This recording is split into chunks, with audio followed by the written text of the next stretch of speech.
Education টিকে চেনেলক স্বাগতম জনাইছোঁ বন্ধুসকল। এটা মই বহুত ইম্পৰ্টেণ্ট ভিডিঅ' বনাব বিচাৰিছোঁ, সকলোৱে সহযোগ কৰিব।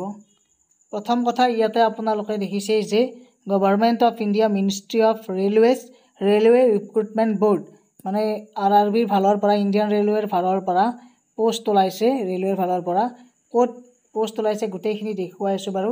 ডিটেইলছত একেলগে ভিডিঅ'টো চাওক। প্ৰথম কথা, ইয়াতে আপোনালোকৰ তাৰিখবিলাক দিয়াই আছে যে অনলাইন কেতিয়াৰ পৰা ষ্টাৰ্ট, কেতিয়াৰ পৰা ফিনিশ্ড। চ' ইয়াতে আপোনালোকে দেখিছেই যে ডেট অফ পাব্লিকেশ্যন RRBৰ ৱেবছাইটত 14 তাৰিখৰ পৰাই হৈছিল। অপেনিং অফ অনলাইন 15/9/25 আৰু ক্লজিং হৈছে 14/10/2025, মানে 14 অক্টোবৰলৈকে আছে। কোৱালিফিকেশ্যনখিনি ইম্পৰ্টেণ্ট যিহেতু এইখিনিয়ে কৈ দিছোঁ মই। ছেকশ্যন কণ্ট্ৰলাৰত পোষ্ট ওলাইছে 368।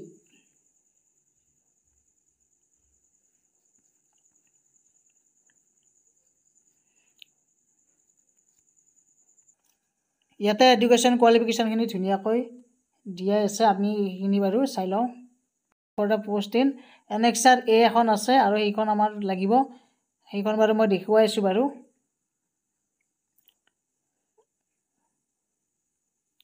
ফিজটো আপোনালোকৰ ইয়াত দিয়াই আছে, 500 টকাকৈ লাগিব। আমাৰ যিখিনি আমাৰ PWDৰ বাহিৰে, ইকনমি বেকৱাৰ্ড বা SC/STৰ বাহিৰে বাকী OBC হওক, জেনেৰেল হওক, সেইখিনি।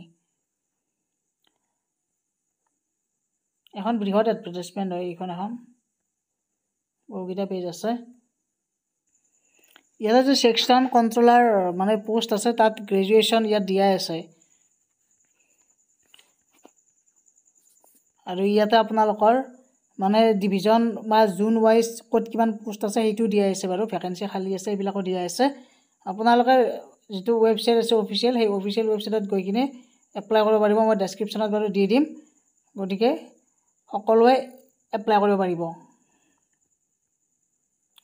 আৰু আপোনালোকৰ ইকনমিকেলি উইকাৰ ছেকশ্যন EWSৰ কাৰণে ইয়াতে এডভাৰটাইজমেণ্ট এখনতে এনেক্সাৰ 3 বুলি এখন ফৰ্ম আছে, এইখন ফিল আপ কৰিব লাগিব। তাৰপিছত ইনকাম চাৰ্টিফিকেটৰো ফৰ্মখন আছে, ডিক্লেৰেশ্যন এখন আছে, তাৰপিছত এনেক্সাৰ 5, মেডিকেল চাৰ্টিফিকেট, এইবিলাক বাৰু ভেৰিফিকেশ্যনৰ টাইমতে লাগে বেছিভাগ। গতিকে এইখিনি আছিল এটা আপডেট। সকলোৱে শ্বেয়াৰ কৰি দিব আৰু ছাবস্ক্ৰাইব কৰি ৰাখক চেনেলটো। ধন্যবাদ, থেংক ইউ।